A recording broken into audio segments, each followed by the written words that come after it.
So if something goes, what happens to all your residual income that we just talked about? So that's where it pays you to build, because it's not costing you a dime to build it. Move on to the next page. You can see that there's a bunch of different levels. I'm going to let you read all this later. I'm not going to cover all of it now. I just want you to know that these are just things that are very simple to do. But if you read down to the bottom, the disposition is more than position. It's not just what title are you in the business. And leadership is a choice you make, not a place you fit. I mean, a place you sit. And sometimes we can't fit in our chair. But that's really what it is. It's an attitude. Leadership is an attitude. How many of you really understand it's your responsibility to make sure you let everybody know where you're going so they'll decide if they want to go with you. And they'll follow you. But if they decide they're not going with you, they're not going to follow you. So give them a reason why to do that. And go to the next one. I've got a baseball cap at home and I tried to get some made for you when y'all want. I'll do that later, maybe. I didn't have time. Time I got around to do it. I've got a cap at home that's got 3 bills on it. Baseball cap with 3 bills. One bill says, where did they go? The other one says, I must find them. The third one says, I am their leader. I mean, how can you be a leader if you don't even know where your followers are? That's the point. Where are they? You know, just recognize that it just don't happen. John Wooden, the great basketball coach at UCLA, read down at the bottom of the page, he said, and I think Russell brought this up today, talked about the opportunity to be prepared. Talk about that, Russell? What's it say down at the bottom? If you want to be a successful leader, learn to lead before you have a leadership position. But John Wooden also said, when opportunity comes, it's too late to prepare. So you need to start working on being prepared. Even if you don't think the opportunity's there for you yet, you better start getting prepared. The next bit about the business. If I were on top, then people would follow me. Let me tell you, most network marketing companies in America today became big companies by selling positions. That's all you do. You buy the way it is as a director. You put up so much money. Unfortunately, we can't sell people 100 memberships. If we could do it, we could sell 100 memberships and say you can start as a director if you just buy 100 memberships. Well, it keeps us from being like all the other companies because we can't sell but one. Right. So we can't do that. How many of you know people who put in $1,000 or $1,500 or $2,500 to start out as a director or as an executive director or whatever it is? What are you executive director of? You're the only person. What good did it do you to buy a position?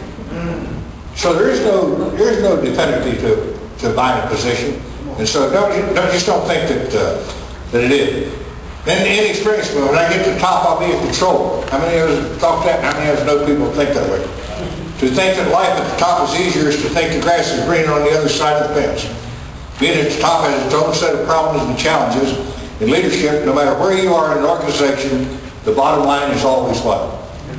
Influence. Are you influencing other people? If you're not a leader. Will you influence and produce something? This one I like the best, by the way. The freedom myth. When I get to the top, I'll no longer be limited. Let me tell you something, folks. If you have kid yourself thinking that you're going to get rid of all the pressures and all the work and all the other stuff when you get to the top, you ain't never going to get to the top. Because just like the upside down pyramid, as your pressures expand, your responsibility expands, your control just getting worse. And you just can't do it. You can't make it. This is a perfect example. I was sitting in my home 20-some years ago, or whatever time it's been. Back when I just briefly about 4 or 5 years.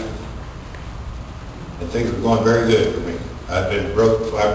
When you didn't have a dime 5 years ago, and all of a sudden you've got all this stuff, beautiful homes and all that are all back in the thing. It's a great world. But I'd get up at 5:30 every morning and I'd sit there and drink coffee. And back in those days, smoke cigarettes, 20-some years ago.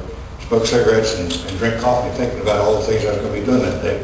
But one morning I was sitting there thinking about that I'm getting tired of all this stuff I have to do. Now they got all these thousands and thousands of people all over the country. And I said, all I do is babysit. How many of you have got that attitude? Every one of them distributors, my downline, I have to babysit with them all the time. I have to do this, they're pouting, they're crying. My fiance, Eunice, has got a saying about BMWs. People that bitch, moan, and whine. There's more of them kind of BMWs than there are them other kind of BMWs. But nevertheless, that's just what it is. It's people who do that. And I caught myself doing that. All of a sudden, the voice came down to me. I'm sitting there drinking coffee and all that, and the voice comes down to me, feeling sorry for myself and talking about all this. I'm babysitting these people all the time. I'm just tired of it. I'm sick of it. Something said, walk out to the garage. And I got walked out to the garage, and there was my Rolls Royce, and there was my Lincoln Town Car, and there was my Mercedes 560 SL, and there was my Ford 1934 Ford Model A Roadster golf cart that I had, special build in Minnesota, all sitting there in the garage. I shut the garage door and went over and opened the closet door, and there was more mink coats in there than Neiman Marcus carries. They all belonged to my wife. Then we went to another, and there was more long dresses than you can ever count, more hats, more things. Then we went around the house. We had about a, I don't know, 8,000 square foot house, and it took me a while to get around. But I'm there seeing the exercise room, and I'm doing all this stuff. And that stuff just keeps going and going and going. I keep going and going and going and seeing stuff. I go and look at my investment portfolio and own several 100,000 shares of prepaid legal stock by this time. It is selling for about $16 a share. Things couldn't have been better. That's right. I'm still feeling like I'm babysitting. I went back down and sat on the chair, and all of a sudden the voice came out of the heavens and said, "Oh, you got to be the highest paid babysitter in America."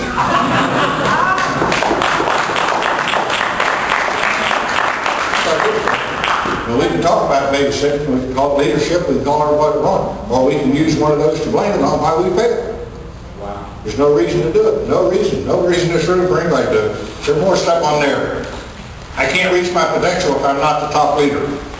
Barack Obama and John, right here in your hometown here the last couple of days, you had both of them here, tell them that they're the chosen leader, they're the person you ought to vote for. Whichever one you vote for, believe me, I hope you believe exactly what Russell said. They're not going to put one dime in your pocket. First of all, they always act like this all will happen tomorrow. Whichever one of them gets elected November 4th, they ain't president until January 21st. I don't know how they're going to get all this stuff done instantly, which they say they're going to do. And they're not going to do it. That's all right. That's just getting elected. You know, when we talk about, normally it's in Hollywood, they say every fairy tale begins with once upon a time. You know, normally say all times this time of the year, here's what I'll do for you if you vote for me. Right. And that's really what it is. But anyhow, this can't reach my potential if I'm not the top leader, and it just keeps on going. There's all kinds of stuff in there that you can read. The all or nothing myth, if I can't get to the top, then I won't try to leave. That's just bailing out on your commitments. Then we got the challenges of our business. And there's a bunch of challenges in our business, but they're all good. They're all rewarding. I don't know anybody that doesn't make money that hadn't had some failures and hadn't had some successes. But I'll just tell you the same thing. Every one of you are going to go through it if you haven't already. You're going to try to figure out why you can't recruit better people.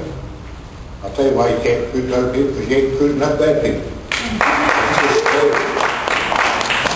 The trouble is, I don't mean you go out and look for bad people. You wouldn't recognize them if you saw them. Right. I'm saying recruit everybody you know that you think is qualified. And you know what the best qualification is? Put a mirror up their mouth and let them breathe on it, and it fogs it up hard. Right. Sign them up. Well, they got to have a checkbook or a credit card. But nevertheless. But just be that selective. But whatever you do, don't pass anybody up. And I'm telling you, sometimes a person is desperate because they're homeless. They'll decide, I don't want to be homeless anymore, and be ready to go to work. Right. Or maybe somebody's got sick of being the president of the bank and still not making any money, and you never know. Talk to the president of the bank, and everybody works for you. Don't just talk to the janitor, talk to the president. And keep updating yourself. And let me tell you this, I heard Wilbur Smith last Thursday night. All of you know who Wilbur is, don't you? Yeah. Wilbur's a great human being. Wilbur wouldn't do anything to hurt anybody in his life, believe me, except me.